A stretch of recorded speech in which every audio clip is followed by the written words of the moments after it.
ভারত কিংবা পাকিস্তান কোনোটি নয়, আমি বাংলাদেশের দালাল বলে মন্তব্য করেন অন্তর্বর্তী সরকারের আইন উপদেষ্টা অধ্যাপক আসিফ নজরুল। বেসরকারি গণমাধ্যমের একটি টকশোতে তিনি একথা বলেন। উপস্থাপকের প্রশ্ন ছিল, আপনি কতটা ভারতপন্থী ও কতটা ভারত বিদ্বেষী? জবাবে আইন উপদেষ্টা আসিফ নজরুল বলেন, সবচেয়ে মজার বিষয়, আমাকে পাকিস্তান প্রেমী, পাকিস্তানের এজেন্ট এসব বলে আমার রুমে আগুন দেওয়া হয়, আমার রুমে তালা দেওয়া হয়েছে, আমাকে হত্যার হুমকি দেওয়া হয়। অনেকবার বিভিন্ন জনের টকশোতে বলে এসব কথা।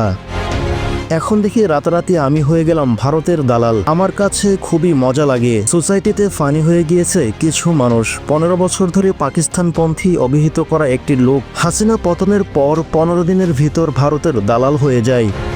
এ সময় তিনি বলেন, ছোট্ট একটি ঘটনা বলি। যেদিন জামিল আহমেদকে শিল্পকলার মহাপরিচালক হিসেবে নিয়োগ পেলেন, সেদিন 24 ঘন্টা প্রচারণা চলল আমি ভারতের দালাল। এরপর তাজুল ইসলাম যখন আন্তর্জাতিক অপরাধ আদালতের চিফ প্রসিকিউটর হলো, সেদিন 24 ঘন্টা প্রচারণা চলল আমি পাকিস্তানের দালাল।